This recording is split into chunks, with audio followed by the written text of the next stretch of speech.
Hola a todos, soy el maestro internacional Maximiliano Pérez y este es un nuevo video para la Academia de Ajedrez a Distancia. Hoy lo que vamos a ver básicamente es un tema realmente muy importante dentro del ajedrez y que muchas veces no tenemos en cuenta a la hora del cambio de piezas. Esto es la estructura de peones, en este caso los peones doblados. Los peones doblados, básicamente, pueden llegar a ser un arma muy interesante pensando eh, con respecto a que se producen columnas abiertas, controlan ciertas casillas, pero el gran inconveniente que generan este tipo de peones, sobre todo si la toma es hacia el lateral en vez de ir hacia el centro, es que generan mayoría de peones por otros sectores. Para entender un poco mejor este tipo de situación, vamos a ver una partida clásica que se produjo en el torneo de San Petersburgo en el año 1914 entre dos grandes jugadores de la historia, los cuales son Emanuel Lasker y José Raúl Capablanca. En esta época, Lasker todavía era el campeón del mundo. Como todos ya seguramente saben, posteriormente Capablanca en el año 1921 se corona campeón del mundo ganándole después de 27 años de reinado a Emanuel Lasker. Pero en esta partida es muy pero muy interesante la estrategia que usa el gran jugador alemán para doblegar a uno de los mejores jugadores de la historia. La partida comienza con E4, E5, caballo F3, caballo C6. Vino alfil B5, con lo cual se llega a la variante Ruy López o también llamada variante española. Vino A6 y aquí alfil por C6. Bueno, a lo largo de la historia, la jugada alfil por C6 fue considerada como una variante realmente poco incisiva, que no generaba ningún tipo de ventaja para el blanco. Es más, se consideraba que los que utilizaban esta opción básicamente buscaban las tablas porque era un cambio que no proporcionaba absolutamente nada al primer jugador. Sin embargo, a partir de esta partida, Lasker demuestra que es una variante que puede ser utilizada para la victoria, debido a que genera una estructura muy interesante luego de D por C6. ¿Qué es lo que sucede en este tipo de situaciones? Bueno, básicamente el gran inconveniente que tiene el negro en esta posición es que luego de, por ejemplo, la ruptura D4 y E por D4, el blanco consigue una mayoría de peones sobre el flanco de rey. Es decir, tenemos 4 peones contra 3 peones por parte de el segundo jugador, ¿sí? Mientras que del otro lado, uno podría decir, por supuesto, este peón va a caer, por ejemplo, después de dama por D4, bueno, pero del otro lado diríamos, bueno, pero el negro también tiene 4 peones contra 3, pero hay un gran problema, y es que estos dos están doblados. Entonces, ¿cuál es la estrategia del blanco en este tipo de posiciones? Simplemente va a jugar con C3, A3, y cuando el negro comience a avanzar, cuando se llegue a la ruptura de B4, el blanco no va a capturar, simplemente se va a quedar quieto. Entonces cuando se capture, por ejemplo B por C3, B por C3, lo que va a pasar es que un solo peón va a frenar a los otros dos. ¿Sí? Y ese es el inconveniente de los peones doblados, es que son en realidad como si fueran un solo peón. Es decir, que virtualmente el blanco tiene del otro lado un peón de más. Este tipo de detalles en esta época la verdad es que no se consideraban demasiado hasta que Lasker justamente comenzó a emplear esta idea de la variante del cambio en la Ruy López. Entonces la concepción cambió y el negro tuvo que encontrar nuevos caminos para igualar la partida. A pesar de todo, la variante del cambio no ganó mucha popularidad al respecto hasta que fue utilizada por otro gran jugador en la historia, el cual es Robert James Fischer, más popularmente conocido como Bobby Fischer, ¿no? El cual la empleó en una olimpiada y contra ni más ni menos que contra Boris Spassky. Entonces, ese salto de popularidad hizo que la variante de cambio fuera considerada por un tiempo más como un arma a considerar que bueno, es una opción bastante interesante para tener aparte de, por supuesto, la variante cerrada en la Ruy López con alfil A4, ¿no? Bueno, al entender entonces un poco este tipo de situaciones, lo que se entiende es que el blanco lo que le conviene entonces es liquidar todas las piezas. Si se llega a un final con pocas piezas, lo que va a suceder es que el negro está muy complicado con el tema de crear un peón pasado. Entonces, por esa razón es que se entiende ahora mucho mejor la idea de D4 por D4 y dama por D4. Básicamente lo que hacemos es justamente cambiar las damas para transformar la estructura en un final. Ahora, el tema es, uno podría preguntarse, bueno, pero ¿qué pasa entonces? ¿El blanco en esta posición está siempre al borde de la victoria? ¿Cómo es? No, es que el negro en compensación lo que tiene aquí es la pareja de alfiles y en una posición que está bastante abierta. Entonces, lo que básicamente debe hacer el negro es buscar algún tipo de transformación para que la pareja de alfiles se active o de lo contrario, justamente desdoblarse los peones avanzándolos con C5, C4, etcétera, ¿sí? Bien, en la parte vino dama por D4, caballo por D4, alfil D6. El blanco desarrolló con caballo C3, caballo 7, enroque, enroque. Fíjense, todas jugadas bastante naturales. El blanco jugó F4 para ganar un poco de espacio y ya demostrando que tiene una mayoría que realmente va a ser importante en el juego, ¿no? Vino torre 8, caballo B3, evitando posibles alfil C5, F6, y creo que este es un gran momento para justamente pensar acerca de cómo continuar en esta posición. Si quieren pueden frenar el video y, como les digo, pensar sobre la próxima jugada de blanco. ¿Qué opinan? ¿Cuál debería ser?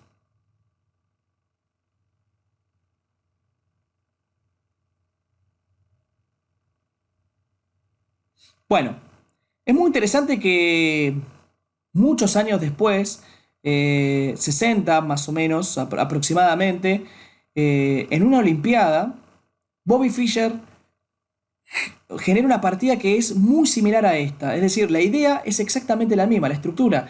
Yo creo que es evidente que habrá visto esta partida, porque emplea la jugada F5 también. Es una partida muy interesante para ver. Y el tema es que luego de F5, parece una jugada extraña porque uno diría, bueno, pero está cediendo la casilla 5. Pero claro, es que la mayoría de peones igualmente va a ser muy pero muy fuerte, o sea, se va a generar el peón pasado igual. Pero por sobre todo recuerden el concepto de que cuando jugamos contra la pareja de alfiles, lo ideal es tratar de cambiar uno de los alfiles. Y de aquí es que se entiende el concepto de F5. Aparte de que limita justamente al alfil que yo no tengo. Entonces de esa manera ponemos los peones en casillas blancas y el alfil que supuestamente va a ser más fuerte para las negras, termina justamente chocando contra los peones, ¿no? Entonces vino B6, alfil F4, alfil acá y por supuesto, a pesar de que le desdoblamos los peones, alfil por D6 es una fantástica jugada. Ahora uno podría decir, bueno, pero ahora luego de C por D6 ya no existe la mayoría de peones. Es decir que podríamos decir, ya se acabó la ventaja supuestamente de la mayoría de peones.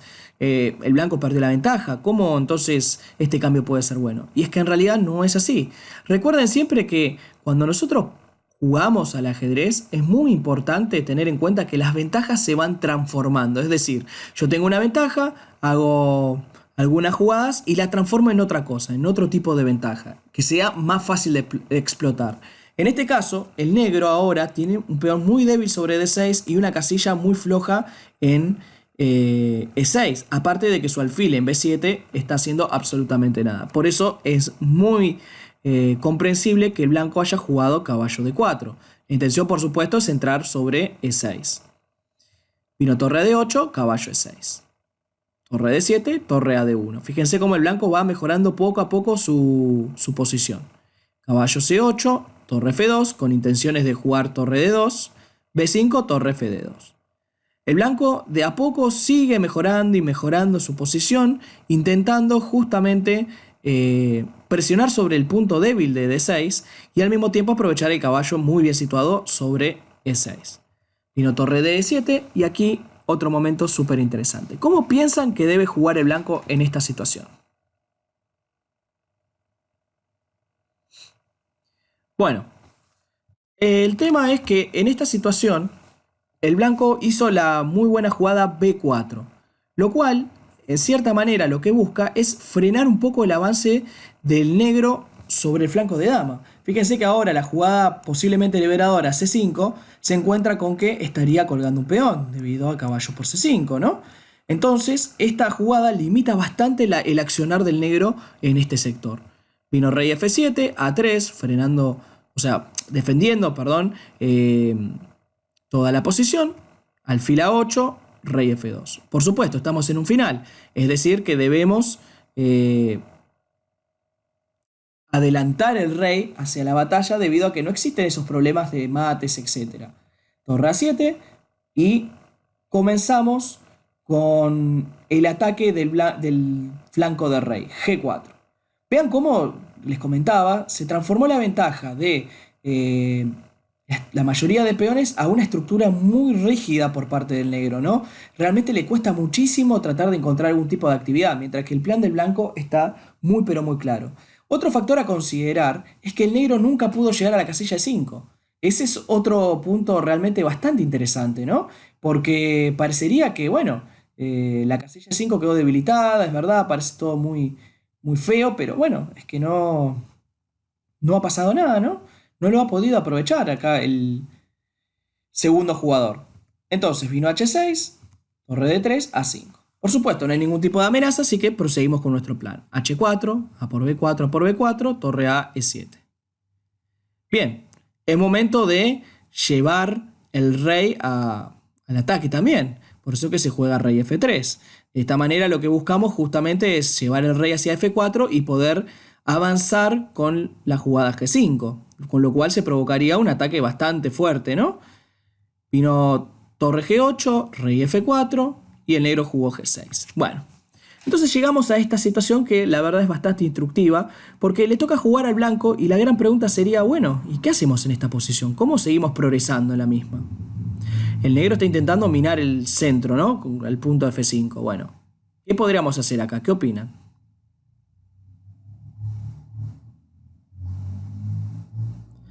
Bueno, el blanco hace una jugada que a mí la verdad me gusta bastante en esta posición, que es torre G3. Porque claro, ¿qué es lo que está buscando esta jugada?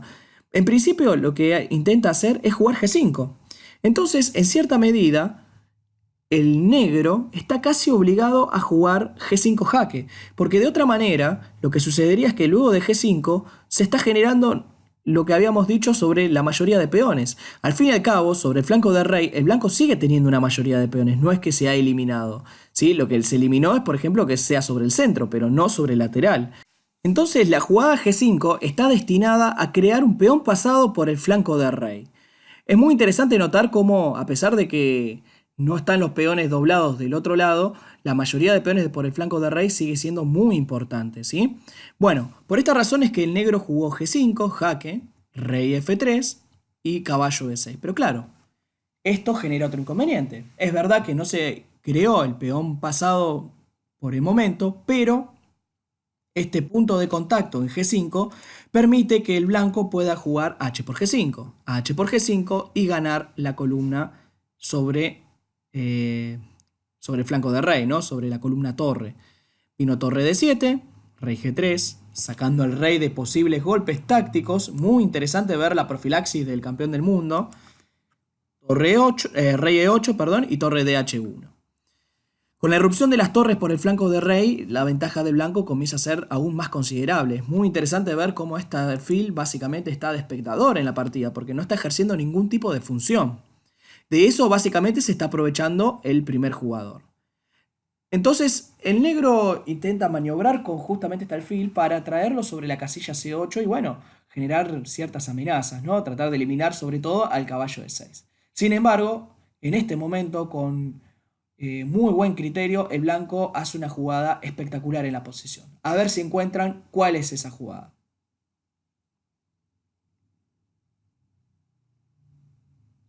Bueno, supongo que ya habrán frenado el video, habrán intentado encontrar cuál es la solución y habrán encontrado que hay varias opciones, pero que una de las mejores y de las más bonitas es E5.